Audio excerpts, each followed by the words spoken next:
मंगलम कृषि मंगलम पुंडरीकाक्ष मंगलायस्तनो हरि।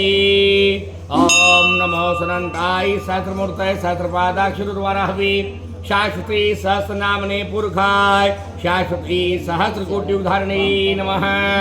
बोले श्री विष्णु भगवान की जय। तो भगवान कहते हैं, हे सौम्य विष्णु, भगवान ने आपके राज्य को छीनने के लिए अदिति के यहाँ जन्म लिया है। वह तुम्हारे यज्ञ उत्सव में पधारे हैं। जहाँ तक हमारा विचार है राजन, उनको कुछ भी नहीं देना चाहिए। अपनी बुद्धि सुख को देने वाली होती है। गुरु जी की बुद्धि विशेष सुख पहुँचाती है और दूसरे पुरुष की बुद्धि नाश पहुँचाती है। तथा अर्धांगिनी जो बुद्धि कला कराती है, जो पुरुष विपक्षों की सहायता करना चाहता हो उसे निश्चय समाप्त कर देना चाहिए। हित करने वालों की समाप्ति पर कोई उपाय कार्य नहीं आता।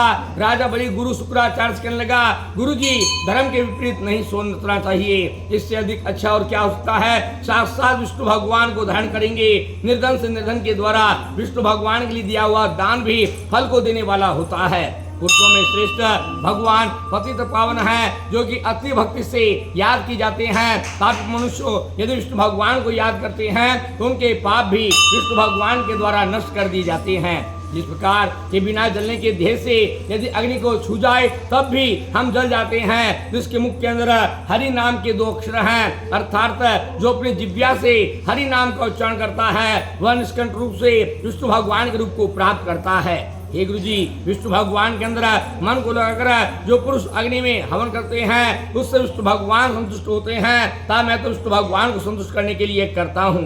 और यदि भगवान स्वयं ही पधारते हैं तो मेरा जीवन ही सफल हो गया।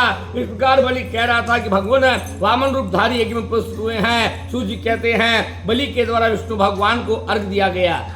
अपनी आंख से रोते हुए बलि कहने लगे, महाराज आज मेरा जीवन सफल हुआ, मेरा यह यज्ञ सफल हुआ, मैं अति प्राण से धन्य हुआ।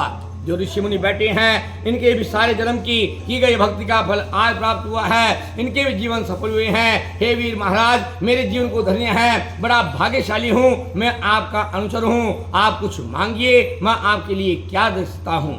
तो वामन रूपधारी भगवान कहने लगे, मुझे तपस्या करने के लिए 3 वर्ष भूमि दीजिए। बलि भगवान के निमंत्रण को सुनकर कहने लगा कि राज्य क्यों नहीं मांगा, आपने तो कुछ नहीं मांगा, कोई गांव मांगो, शहर मांगो, जितना चाहे धन मांगो। सूर्य जी कहने लगे कि बलि कथन को सुनकर विष्णु भगवान ने छलने का रूप धारण किया था। राजा बलि को वैरागी पंथ दर्शाते हुए बोले, हे दैत्यो स्वामी सुनिए, जो संग विहीन पुरुष हैं उन्हें धन से क्या प्रयोजन। हम तो सब जीवन अंतर्यामी हैं, हमारे लिए कुछ भी नहीं के बराबर है। धन से क्या करना। शास्त्रों का मत है कि क्षत्रियों का भूमि पर अधिकार है, सबको उनकी आज्ञा का पालन करना पड़ता है, तभी श्रेष्ठ गति प्राप्त होती है। जो पुरुष शांत चित्त के होते हैं, सब कुछ अपने समान देखते हैं, ऐसे पुरुषों को कौन दे सकता है, क्या दे सकता है। क्षत्रियों को ब्राह्मणों को भूमि का दान करें और ब्राह्मणों को भी यह उचित है अपनी तपस्या का 6वां भाग उनको दान करें। भूमि दान की महिमा जिसका कोई वर्णन कर सकता है। और जो पुरुष भूमि दान ऐसे विद्वान पंडित करते हैं जो ग्रस्त और ब्रह्मलोक को प्राप्त होता है। भूमि दान ने मानो सर्वस्व दे दिया। भूमि दाता भूमि को प्राप्त करता है, वह पुरुष सारे दानों के फल को एक साथ प्राप्त करता है। भूमि दान सत्पाल करना चाहिए। जो पुरुष बेरोजगार निर्धन गृहस्थी ब्राह्मण को ऐसे प्रति को दान करता है जिससे अन्न उत्पन्न होता है, उसे फल प्राप्त होता है, वह सुनिए। भूमि दान करने वाले को वह फल प्राप्त होता है जो कि गंगा नदी किनारे पर सैकड़ों अश्वमेध करने के बराबर होता है। राजन, भूमि की सदैव रहने वाली संपत्ति नहीं है। इस प्रकार भूमि की समानता करने वाला कोई दान न भूत में हुआ न भविष्य में हुआ। तो हे दैत्यराज, भूमि संबंधित इतिहास सुनिए, जिसके सुनने मात्र से भूमि का दान का फल मिलता है। हे राजा बलि, भद्रमती नाम के एक मुनि थे जो बहुत निर्धन और बेरोजगार थे। ब्रह्मकल्प में रहते थे। उन्होंने महान पुण्यशाली धार्मिक शास्त्रों को श्रवण किया। वह सुता, सिंधु, यशोमती, कामिनी, मालिनी, शोभा नाम की 6 स्त्रियां रखते थे। उन्हें यहाँ स्त्रियों से 240 पुत्र उत्पन्न हुए। अपने पुत्रों को भूख से मरता देखकर भद्रमती नामक मुनि आप भी भूख से व्याकुल होकर यह कहकर विलाप करने लगे कि बिना पुत्र बिना द्रव्य के जीवन को धिक्कार है। इस प्रकार कष्टपूर्ण जन्म को धिक्कार है। गुण सौम्यता युक्ता श्रेष्ठ कुल में उत्पन्न होना चाहिए। बातें निर्धन के लिए शोभायमान नहीं होती। निर्धन पुरुष को अपने बेटे पोते भांजे बंधुता शिष्य सभी त्याग देते हैं। निर्धन चाहे दुष्ट हो अथवा ब्राह्मण कोई अंतर नहीं समझता, किंतु भाग्यशाली धनवान को सब कोई पूजता है। मृत के समान निर्धन मनुष्य संसार के अंदर निंदा को प्राप्त होता है।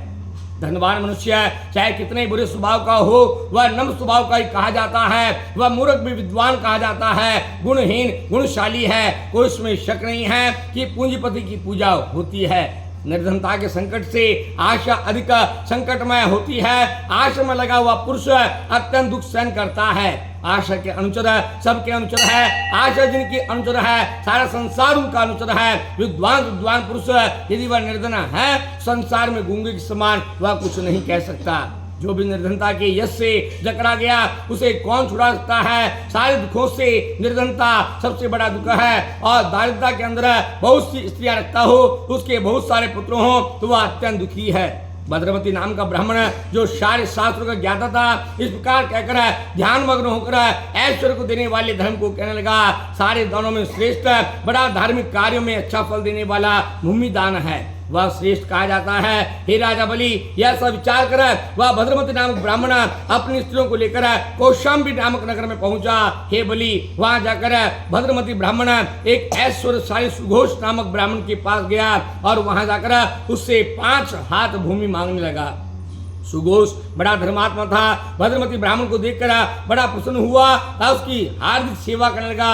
हे भद्रमती, मैं कृतार्थ हूँ, मेरा जीवन सफल है, अब मेरा जीवन स्तुति करने योग्य हुआ है, कृपया हमारे ऊपर अनुग्रह कीजिए। इस प्रकार कह करके उस धर्मात्मा सुघोष ने उसको भक्ति करके उसे 5 भूमि हाथ दान कर दी। भूमि पवित्र है, विष्णु भगवान की है, ईश्वर के द्वारा इसकी रक्षा होती है। भूमि दान से भगवान संतुष्ट होते हैं। यह मंत्र उच्चारण करके सुघोष ब्राह्मण ने विष्णु भगवान की पूजा करने के लिए पश्चात भद्रमती ब्राह्मण को 5 हाथ भूमि दान कर दी।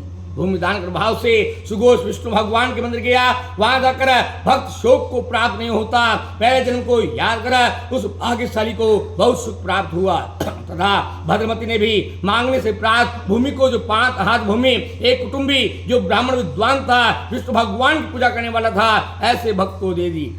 इस प्रकार ईश्वर ने भद्रमती नामक ब्राह्मण को बहुत से ऐश्वर्य किया तथा करोड़ों वंश से उसे उत्तम गति को प्राप्त किया।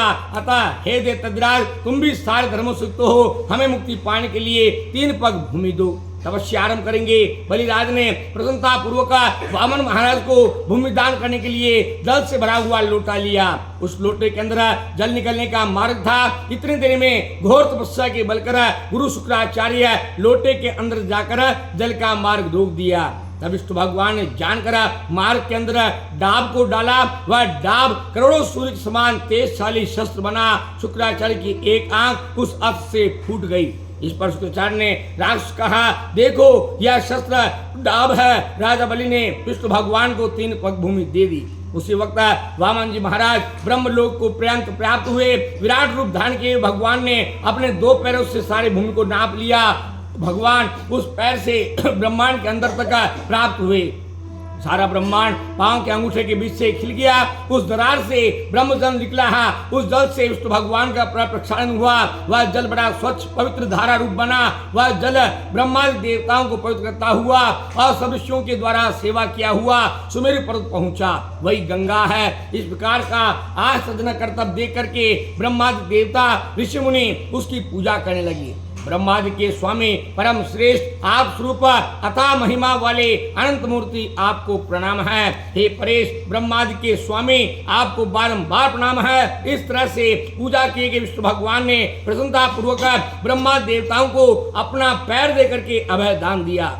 लक्ष्मी ब्राह्मण ने विष्णु भगवान बलि को बांध कर भोगयुक्त रसातल भेज दिया। ऋषि पूछते हैं, विरोचन के पुत्र बलि को सर्पयुक्त सत्र में क्या खाना दिया?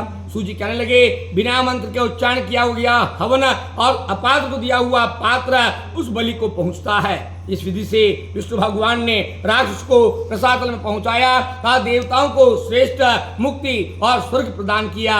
इस तरह महान कार्य को देखकर ब्रह्मादि मुनियों ने पुरुषोत्तम भगवान को नमस्कार किया। विष्णु भगवान के पैर से उत्पन्न गंगा जी का ऐसा प्रभाव है जिसको याद करने से सब पाप से मुक्ति प्राप्त हो जाती है। हे राजना, इस प्रकार एक बूंद जल के सेवन से करने पर नरक प्राप्त करने का भय नहीं रहता और ऋषि मुनि के द्वारा जो पाप कहे गए हैं वे सब पाप गंगा जी के एक बूंद के जल के द्वारा नष्ट हो जाते हैं। जो मनुष्य इस पाठ को चतुराई से ध्यान मग्न होकर किया करे अथवा श्रवण करे अथवा मंदिर के अंदर देवताओं के सामने कहे तो इस प्रकार करने से हजारों अश्वमेध करने के फल प्राप्त होता है। बोलिए श्री विष्णु भगवान की जय।